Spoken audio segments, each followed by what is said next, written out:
এই সিরিয়াস মুহূর্তে একটা লাইন ভীষণভাবে মনে হচ্ছে যে Bangladesh at this moment is a American pizza টসড in Chinese sauce. আন্দোলনের ভবিষ্যৎ বা আন্দোলনের উদ্দেশ্য নিয়েই এই মুহূর্তে পাহাড় প্রমাণ প্রশ্ন তৈরি হচ্ছে, যে প্রশ্নের উত্তর এই মুহূর্তে আমাদের কাছে আছে কিনা জানি না, সুভাষিসদার কাছে আছে কিনা দেখি। সুভাষিসদা, আমি চতুর্থ আর একটা লাইন অ্যাড করতে চাই, হতে পারে তারা এতটাই ভিতরে ঢুকে আছে যে তারা বেরিয়ে যাওয়ার রাস্তাও খুঁজে পাচ্ছে না, তার জন্যই হয়তো কোনো মন্তব্য করেনি, সেটাও হতে পারে।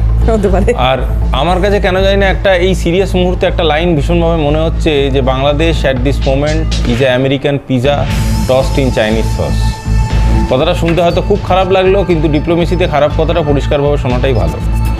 আর দিনের পর দিন একটা আনস্টেবল সিচুয়েশন কীভাবে তৈরি করা যায় পলিটিক্যালি, দিনের পর দিন সেই আনস্টেবল পলিটিক্যাল সিচুয়েশনটাকে কী করে ইকোনমিক গভর্নেন্সের আন্ডারে নিয়ে আসা যায় এবং সেই ইকোনমিক গভর্নেন্সকে কী করে টেরিটোরিয়ালি দখল করা হয়, সেই থিওরিটা আমেরিকা চায়নার মতো দেশের ছাড়া খুব কম দেশই অত সুন্দরভাবে আয়ত্তে করেছে। সুতরাং এই জিনিসে কারুর কোনো মতামত থাকবে, এই জিনিসে কারুর কোনো মতামত থাকবে না, সেটা তাদের নিজস্ব বিষয়। কিন্তু আমেরিকার চায়না মিলে যাচ্ছে কি করে?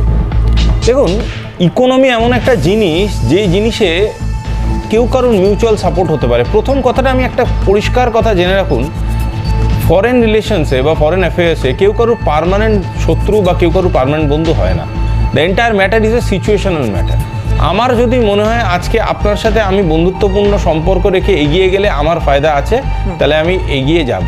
যদি মনে হয় আপনার সাথে আমি কোনো একটা জায়গায় গিয়ে ডিসএগ্রিমেন্ট করব, তাহলে আমি সেই ডিসএগ্রিমেন্টটাকে বজায় রাখবো। এখানে দাঁড়িয়ে আমি বলতে চাইছি একটা অদ্ভুত ইকুয়েশন তৈরি হচ্ছে, যেটা বাংলাদেশের নিজস্ব আইডেন্টিটি ক্রাইসিসে পড়ে যাচ্ছে।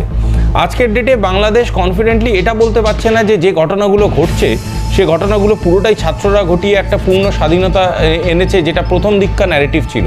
আজকের ডেটে সেই ছাত্র আন্দোলনের বহু চেনা মুখ বলতে শুরু করে দিয়েছে, না এটা আমরা চাইনি, না এটা আমরা করতে কোনোদিন অ্যালাউ করতে পারি না। পয়েন্টটা হচ্ছে যে আজকে এই আনস্টেবল সিচুয়েশনটা তারা যারা এনে দিয়েছে, সেই আনস্টেবল সিচুয়েশনে যারা যারা ভাগিদার, তাদের অনেক জায়গায় গিয়ে তারা বলতে শুরু করছে এরা আমাদের লোক নয়। তাহলে কাদের লোক? নতুন যে গভর্নমেন্ট হচ্ছে তার আস্তে আস্তে একটা স্ট্রাকচার তৈরি হতে শুরু করে দিয়েছে, বড় বড় ইমেজদেরকে তারা লুপ ইন করছে। কেন? যাতে করে বিশ্বাসটা বাড়ে, যাতে করে তারা বোঝাতে পারে যে নতুন যারা গভর্নমেন্টে আসছে তারা বিশ্বাসযোগ্য। কিন্তু তারা যদি বিশ্বাসযোগ্য হয়, তাদেরকে ধরেই নেওয়া গেল তারা গ্লোবাল ফেসেস, তাহলে আমি একটা অদ্ভুত ডিরেকশন দেখতে পাচ্ছি। তাহলে তাদের সিটিজেনদের মধ্যে এতটা আনরেস্ট তারা অ্যালাউ করছে কি করে?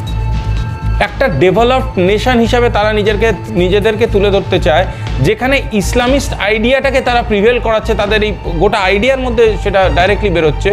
তাহলে কি তারা তাদের সেকুলার স্ট্যান্ডটাকে ধরে রাখতে পারবে? তাহলে কি Bangladesh is heading towards a constitutional change? আর যদি সেটাই হয়, তাহলে বাংলাদেশ কার অধীনে যেতে চলেছে? কারণ বাংলাদেশ ইন্ডিপেন্ডেন্ট ইকোনমি হিসাবে কতটা সার্ভাইভ করবে, সেটা আমার কাছে একটা বড়সড় প্রশ্ন হয়ে দাঁড়াচ্ছে। এবং আজকের ডেটে দাঁড়িয়ে তারা বারবার করে ভারতবর্ষকে চ্যালেঞ্জ করার চেষ্টা করছে। দেখো, মানে on a very lighter note, we are truly a big brother in all senses. আমরা যদি ভালোভাবে তোমাদের পাশে থাকি, তোমাদেরকে সমর্থন করি, তোমাদেরকে সাহায্য করি, সেটা তোমার আগামী জীবনটাকে তৈরি করতে অনেক সহজ হবে। Are you are trying to challenge, মানে one of the fastest growing economy, you are trying to challenge fourth largest army of the world, you are trying to challenge the biggest democracy of the world. এটা কি ইয়ার কি হচ্ছে ভাই? তুমি কিছু বলার আগে 10 বার ভেবে বলো। তোমাদের যদি কোনো ডিপ্লোম্যাটিক সাহায্যের দরকার লাগে, ডিসকাস করো। আজকে ভারতবর্ষের স্ট্যান্ড এতটাই clear, Bharatvarsha air traffic clearance দিয়ে তোমাদের প্রাক্তন প্রধানমন্ত্রী, আমি বললাম তর্কের খাতিরে, তাকে জায়গা দিয়েছে। সুতরাং ভারতবর্ষ জানে তার স্ট্যান্ডটাকে ধরে রাখতে। ভারতবর্ষ একটা সর্বদলীয় বৈঠক করেছে প্রথমেই। ভারতবর্ষের ডেমোক্রেসি এতটাই স্ট্রং। আমাদের মধ্যে পলিটিক্যাল ডিফারেন্সেস থাকতে পারে, কিন্তু আমরা যখন সবাই মিলে বসে একসাথে ডিসকাস করছি, this is due to nation's cause. আমরা ভারতবর্ষ চাইছে আগামী দিনে তাদের ফরেন পলিসিটা কী হতে চলেছে রিগার্ডিং দিস ক্রাইসিস। সেই রকম একটা দেশকে বিভিন্ন স্তরে দাঁড়িয়ে তুমি চ্যালেঞ্জ করছো। গোটা ডিপ্লোমেসিটা সূর্যকুমার যাদবের ধরা ক্যাচ নয়। Diplomacy is a much much much higher order thing. সেটাকে বুঝতে হবে ভাই।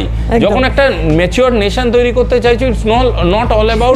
এটা খুব ইম্পর্টেন্ট আপনি বলছেন, ম্যাচিওর নেশন তৈরি করতে চাইছে কিনা সেইটা তো এই ছবিগুলো অন্তত মানে সেই দিক নির্দেশ করছে না।